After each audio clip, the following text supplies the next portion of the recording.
this is, that negative thought you've been having, and I just can't let you try and change yourself without a fight. So, go ahead and just turn the show off, okay? And, yeah, everything's still fine. This is Blindsight with your host, Bill Lundgren, an AINC original podcast. You serious?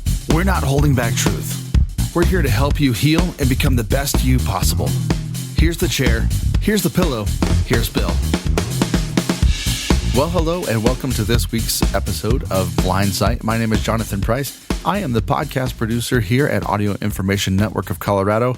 And if you're used to hearing Bill Lundgren's voice at the beginning, don't fret, don't freak out. I am actually presenting Bill's part 2 with Aroudn Bekala, and just wanted to wish you a Merry Christmas, a Happy New Year. I hope your holidays went well. If you're listening to this after the holiday season, I hope that your 2023 is as great as it possibly can be. Here's to looking forward to all the wonderful, amazing things. This week, Bill is talking again with Aroudn Bekala, and they are talking about addiction and how to recognize signs of addiction. So, without further ado, I present to you Bill Lundgren. Well, I know one of the things that was we were able to do during the pandemic, the height of the pandemic, there were a lot of AA groups that started up online. And apparently we're quite, and certainly AA and the AA philosophy has been a mainstay, and it was the recovery people who changed the medical field about addiction. And bounds there too. There's and then you get into the church communities, and it's not just AA anymore. They've got kind of some offshoots from it, Celebrate Recovery and stuff like that. That I Am Sober app. I mean, you're immersed in a community of people who are staying sober. I believe that one even helps with a counter. And you start your day and end your day with some sort of affirmation and new supports that weren't there years ago. So, I mean, it's not all gloom and doom by any means, but, it's again, I can't help but to feel like we'll take one step forward, and the next thing you know, marijuana is legalized, and so is gambling. It's like, well, right. Great. Well, we'll just keep at it, we'll help who we can. Mm-hmm. Yeah, because marijuana is legal, it's real hard to get people to see that as a problem, or that the use of any chemical. We have the same problem with alcohol, because alcohol is legal, but we haven't made any cutoff that says it's gone beyond the pale. We in the field know the cutoff, but for the general public to say, okay, there's a problem here. Yeah. It's only, when there's a real clear problem in the family. For the people around the addict or the alcoholic, what kind of help do you recommend for them? For the, like a mom or something? Is that what you're meaning? Like a parent? Right. Well, again, where can people get some help in order to learn what to do to help the person with the problem? Because sometimes someone is willing to find some resources or look for some resources, but are afraid to confront the person with the problem. Right. It's often the first thing that needs to be done is for that person who's sober to realize there's a problem, and then figure out how they can shall we say, confront or at least make changes in the system so that the person can think about recovery or think about getting their depression dealt with or their anxiety, because the people around, one, have to recognize, but two, they have to know, well, what do I do here? Yeah, again, there's a lot of resources that there never were before. I mean, Colorado Crisis Services is a fantastic resource. They've got it's a 24/7 resource in each county. That you could call in, you can go in. They've got vans; they can come to you. Now it's been years since I was part of that system, but then I can't imagine it's changed drastically. I mean, you had a where you could go and stay in a 23-hour observation overnight. You could go and they're typically connected to all their, well, they're not typically, they're always going to be connected to, if somebody needs to be put on a hold or needs to go to detox. But I mean, it doesn't have to go a law enforcement route as maybe it would have before, where someone's afraid of right. Mm-hmm. of getting in trouble. And then of course, when you go to one of these community mental health centers, they're going to have just tons of resources available as well. So I mean, a parent in the example we used to begin with, they don't have to know everything. They've just got to take the initiative to reach out and take advantage of the resources that are there to begin with. Let the professionals who do it all day, every day, deal with it. That doesn't mean they can't play an active role. Of course they can, mm-hmm. but I mean, they're not going to know that there's Vivitrol that's an injectable, that if they can't get kiddo to take their pill every day or something, I mean, there's all kinds of things, and let the professionals deal with that. Right. Mm-hmm. Do you feel that the professionals now are much better skilled in recognizing and helping people with addiction issues than they were certainly back when I began in the field? You found that I think that we've improved. I mean, there's no excuse for us to not be able to recognize things quicker, better, faster. There's certainly more resources out there, just like Colorado Crisis Services. I mean, I know when I was a kid growing up, there was no such thing as, say, a behavioral health worker, where they're not necessarily a licensed right. clinician, but they certainly are dealing with people mm-hmm. in full-blown addiction all the time. I know when I was in community mental health, they also had peer support, where people who gained a good level of sobriety or something would be a prime candidate to help the others, because they've been there, they've done that, they know what it's like, they understand mm-hmm. what our culture produces, and they can help. So I would say, I think we are a lot better equipped and to handle things these days than what we used to be, because there's more awareness.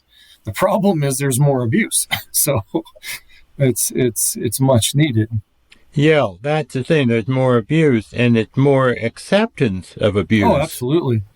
Absolutely. This is what gets to me. Well, and it's not just the acceptance. I mean, when you and I were younger, I mean, maybe you could access vodka, for example. Well, most young people, if they ever try a beer or vodka, where they take their first experience is not positive, we'll say. They probably sit there and wonder, how on earth does somebody drink that? It tastes disgusting. That's not the case today. What's your flavor? Right. You like something that tastes like cotton candy? You like something that tastes like a Fire Jolly yes. Rancher? What do you like? Because they make something that tastes just like that nowadays. So yes, I mean, it's not getting easier or moving away from. It's again mm-hmm. that full scale mm-hmm. sprint toward.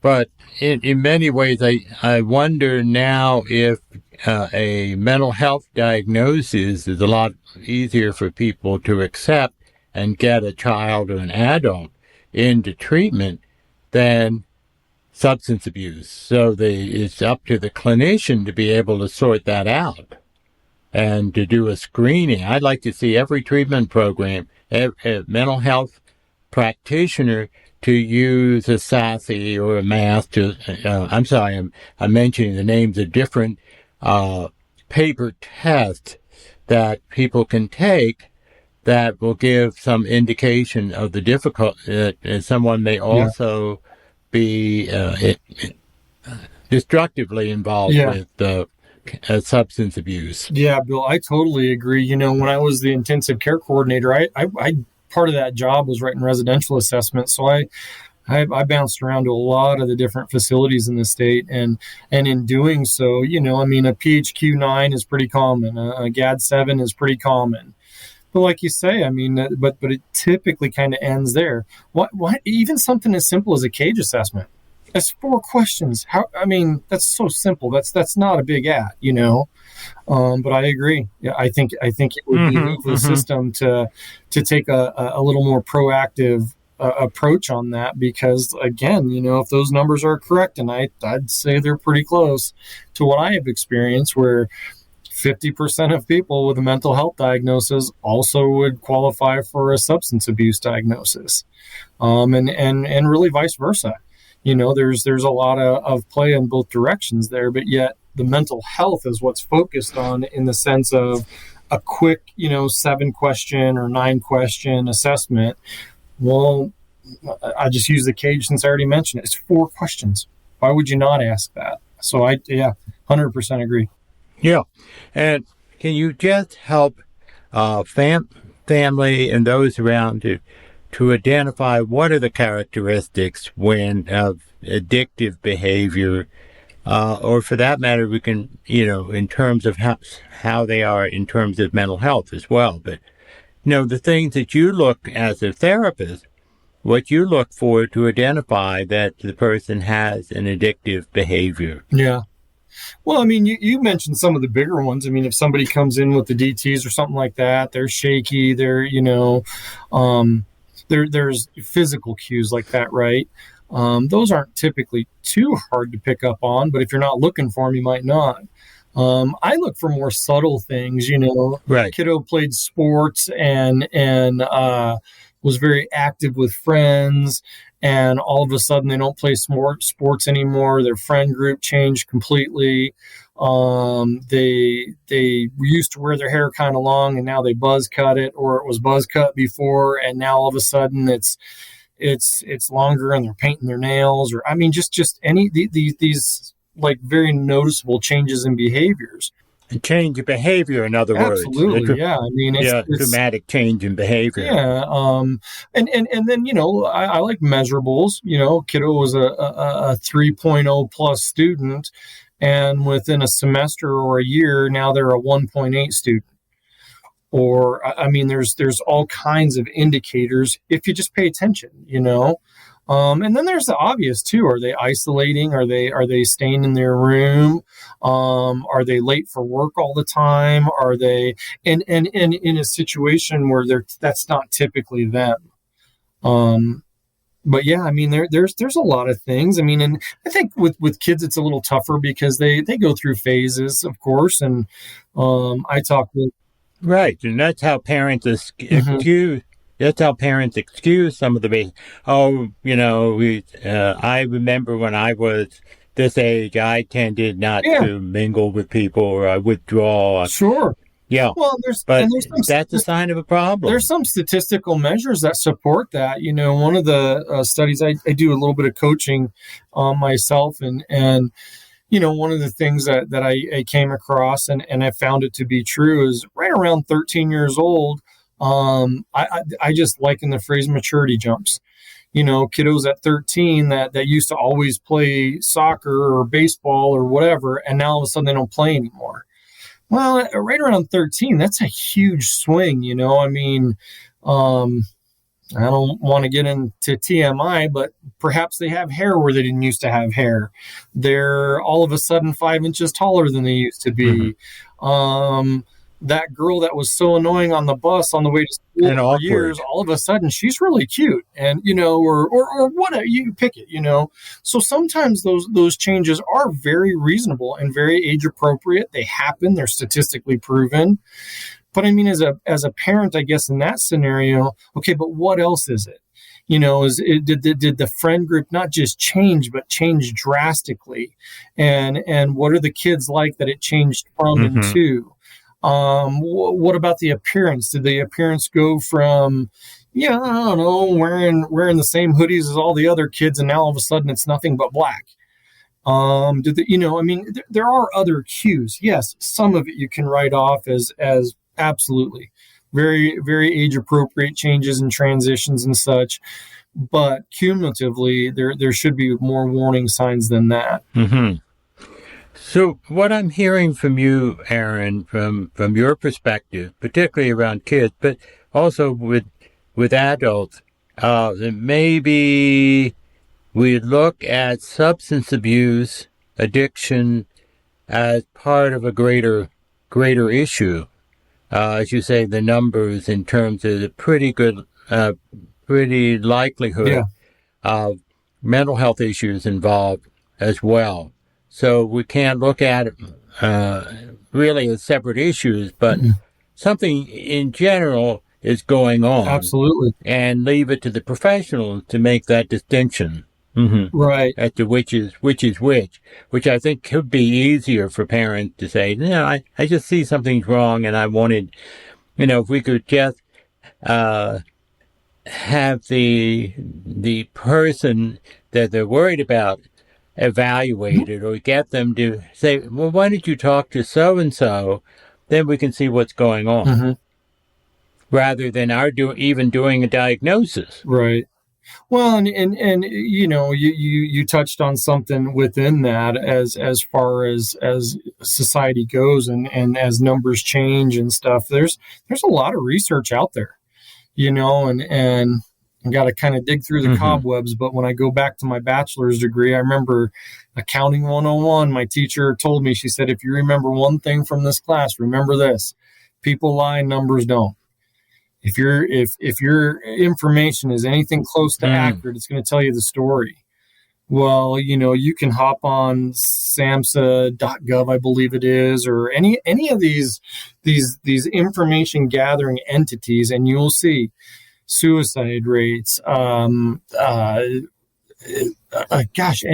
Pick a topic or pick a substance. I remember when I was in my getting my certified addictions classes, my licensed addictions ultimately, but an article that I read. It was I can't even remember which one it was, but it was talking about one of the oxys, Oxycontin, oxycodone. I don't remember which one it was.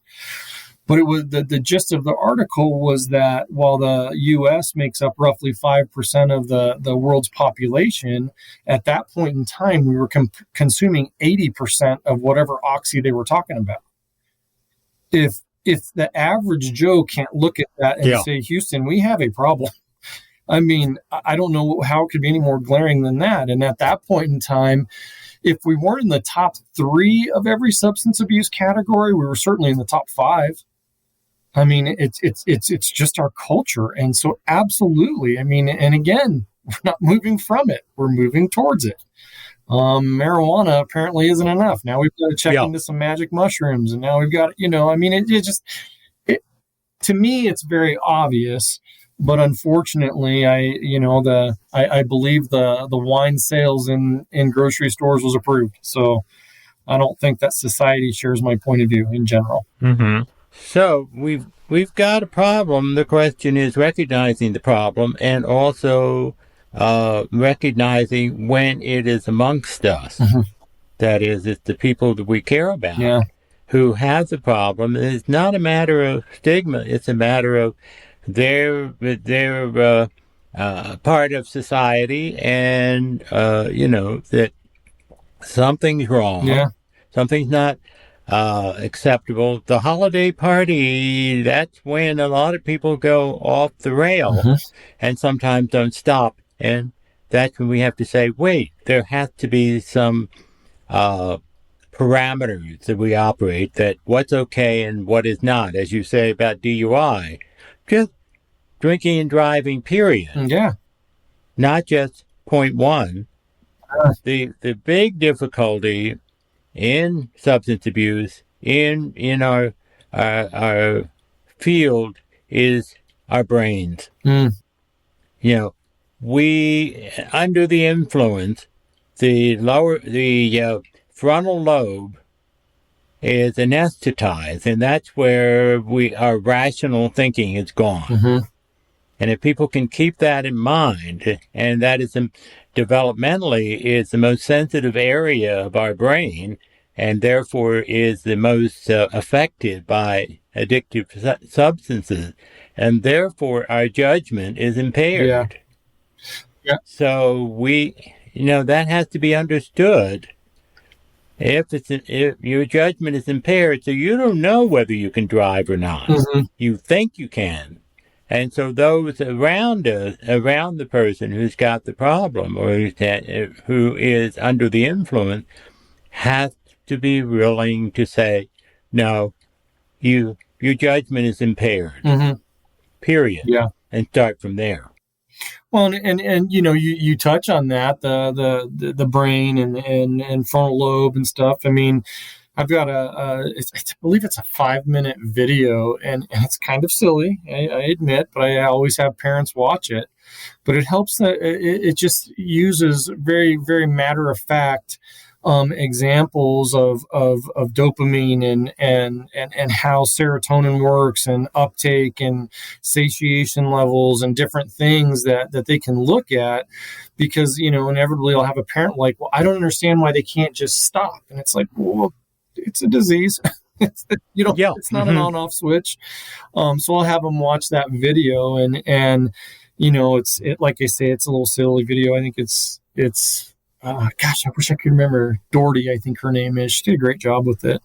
But yeah, I mean, I'll have them watch that, and there again, just a little bit of education, and there now you understand why two guys can leave from work and stop by the bar and grill, and one has a beer or two, and well, I got to go and get to my appointment or to dinner or whatever it is that they have planned for the rest of the evening, and the other one, well, one turns into 12.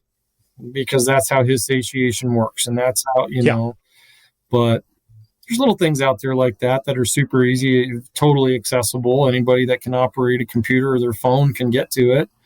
But yeah, it's tough. How can they get to it? Do you know? Is that a YouTube? It is. If you could see my desk, it's covered with papers.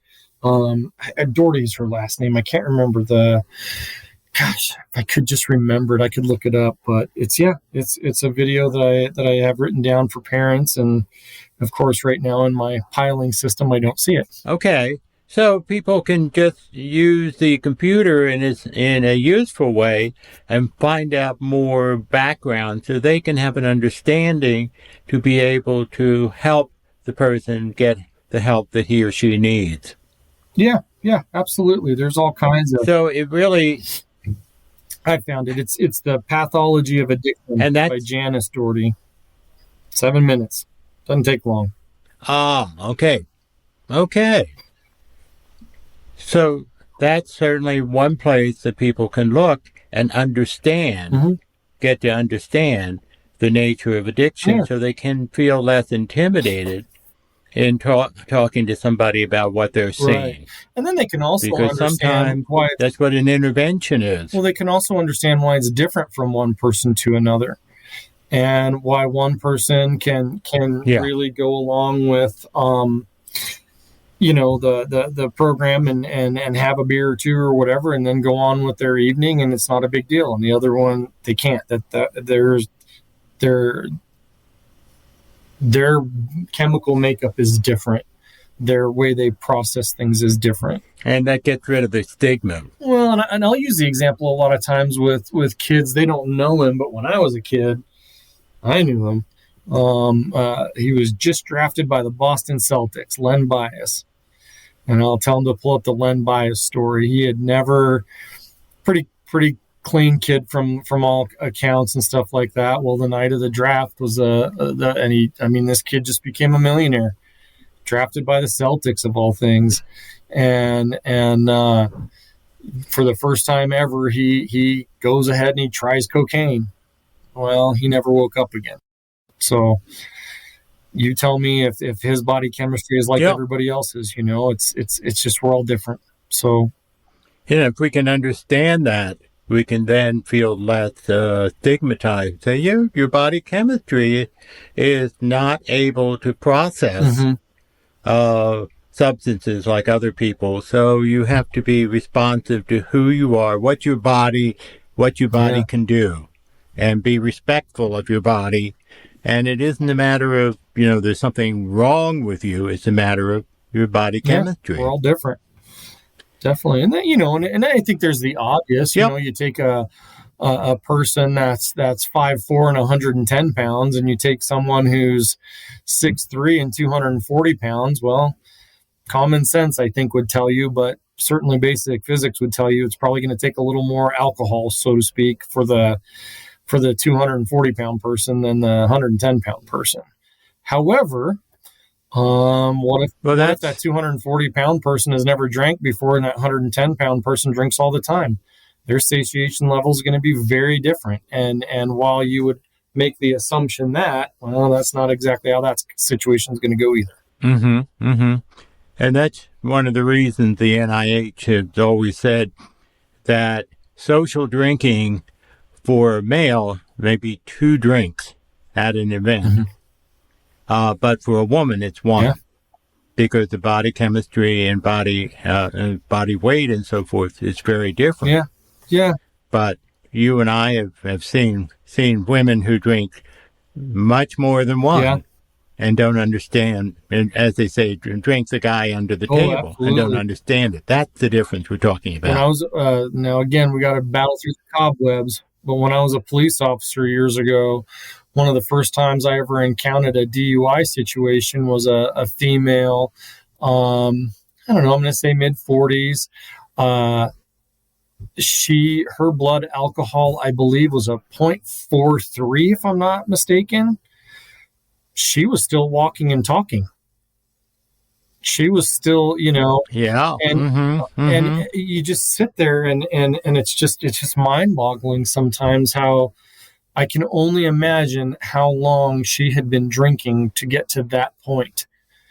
I mean, that's sure. You're starting to get into those lethal levels of wow.